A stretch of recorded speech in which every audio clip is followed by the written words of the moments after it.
झी5 आजच सबस्क्राईब करा आणि पहा तुमचे आवडते शोज।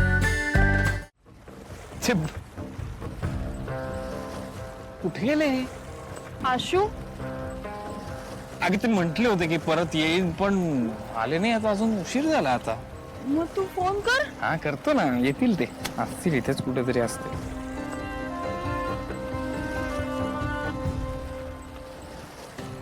काय झालं काय बोलताय? नेटवर्कच नाहीये आशू तू भंगच करू नको आता। आपल्याला हे त्यां अगं मी तुला खरंच वाटतंय भंकस करतोय। अरे आता आपण परत कसं जायचं? आता जाऊ ना काहीतरी आपण रस्ता शोधूया इथे। आशू काय मार्ग तुला कळतंय का आपण इथे अडकलोय? हा तुला आशू तिकडे सगळे वाट बघत असतील अरे। एक मिनिट तू ना खूप ओव्हर रिएक्ट होतीयस असं मला वाटतंय। हा आणि तू खूप ओव्हर थिंक करतेस। पॅनिक नको शांत हो। अरे मी कुठे ओव्हर रिएक्ट तुला कळत नाहीये का आपण इथे अडकलोय इथे बघ। अगं पलीकडे कसं जाणार आपण? इच्छा तिथे मार्ग आपण शोधू ना मार्ग। तू शोध दुसरा मार्ग जा। आई तू शिव तू अवघड आहेस आहे असं जा शोध दुसरा मार्ग। शोधतो।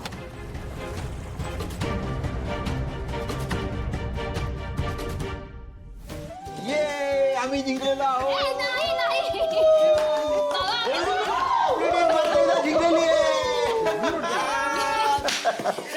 एक मिनिट आपण एका टीम मध्ये नव्हतो। अरे हा माझ्या टीम मध्ये बाबा मी तुमच्या टीम मध्ये होते ना आपण जिंकलो द्या अरे ही आमच्या टीम मध्ये अजून फायदा काय? ही व्हॉलीबॉल खेळत होती फुटबॉल खेळत होती। कसा दंगा चाललाय बघितला का सीताई? लहान पोरांसारखं खेळत्यात मस्ती चालली आहे। लय भारी वाटतंय बघून। बघा ना आपण सुद्धा 2 दिवस काय खेळलोय काय काय केलंय ना त्यामुळे आज असं शांत बसून सुद्धा बरं वाटतंय। पण ताई 2 दिवस कधी गेले आणि कसे गेले ते कळलंच नाही। मज्जा आली खूप। आणि सगळ्यात महत्वाचं आपण सगळेजण एकत्र आहोत। हा असा योग येत नाही जुळून फारसा। होय की पण एक सांगू काय सीताई? हे समजा ना ह्या आपल्या पोरांमुळे जमलंय बघा।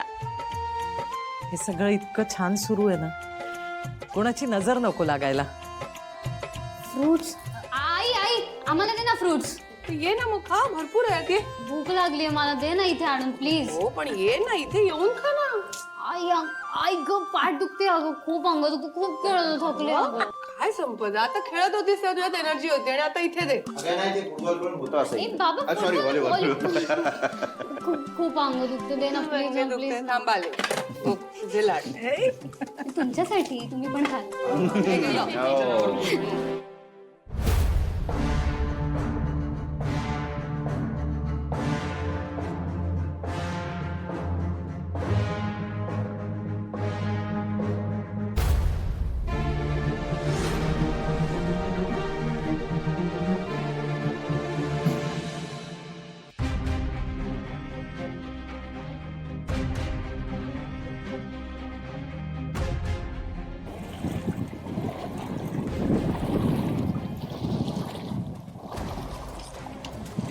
कुठे राहिला इथे आशू काय झालं मला टेन्शन आलं ते बघ तिथे सगळे वाट बघत असतील आणि इथे काहीच झालं नाहीये तुला काही मिळालं का? शांत इतका वेळ शांत होतीस ना थांब।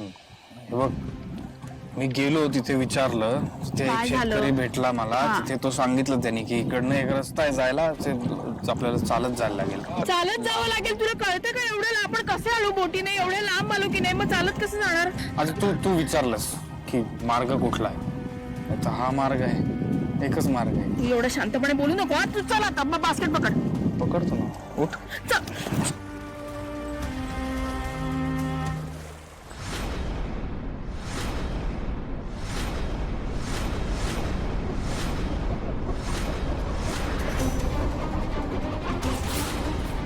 दिव्या काय ग?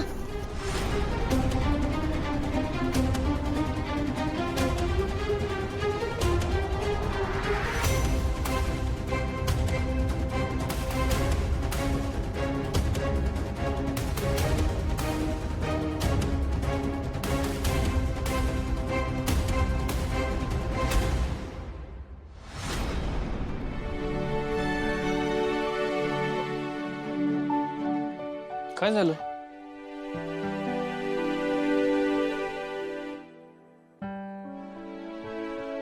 शिवा काय झालं? सॉरी आशू ऍक्च्युली माझंही जरा चुकलं. सॉरी. नाही आशू, तुझं म्हणणं बरोबर आहे. मी या सगळ्यात ना आपल्याकडे लक्ष नाही देते खरंच. अगं आपल्याकडे लक्ष दिलं नाहीस तरी चालेल, स्वतःकडे लक्ष दे. किती दिवस अशी सगळ्यांची काळजी करत बसणार आहे? थोडं माझ्यावरही सोड ना, मी आहे की. आणि हे बघ, तू जशी आहेस ना तशीच राहा, बिंदास. मला सांग, ती शिवा आहे ती असं टेन्शन घेते? नाही. नाही ना, बिंदास्त असते ना एकदम. तू पण राहा की बिंदास. आणि हे बघ, मी आहे ना आता, मी सगळ्याची काळजी घेईन. सगळं माझ्यावर सोड, मी काही होऊ देणार नाही. तू जशी आहेस, बिंदास, निडर, कोणालाही न घाबरणारी आणि कुठल्याही संकटाला सामोरं जाणार. म्हणजे प्रत्येक प्रॉब्लेमचं सोल्युशन तुझ्याकडे असतंच. तशीच शिवा खूप मस्त आहे. तशीच शिवा मला हवी आहे. तुला एक गोष्ट सांगतो. आजच बघ, आपल्याला एवढं चालायचंय हे कळल्यानंतर मला वाटलं तू म्हणशील की अरे क्या बात आहे, मस्त चालूया, टाइमपास करूया, मजा करूया.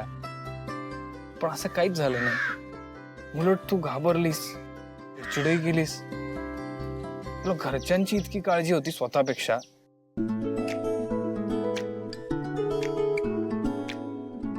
थँक्यू आशू. का?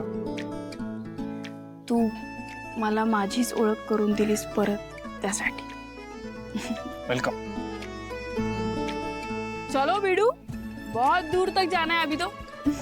चलो, बहुत चलना है ना, चलो.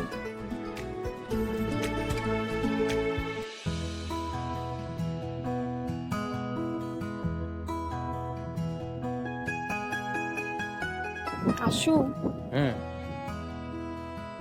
आयुष्यात प्रत्येक प्रवास आपल्याला काही ना काहीतरी शिकवत असतो ना.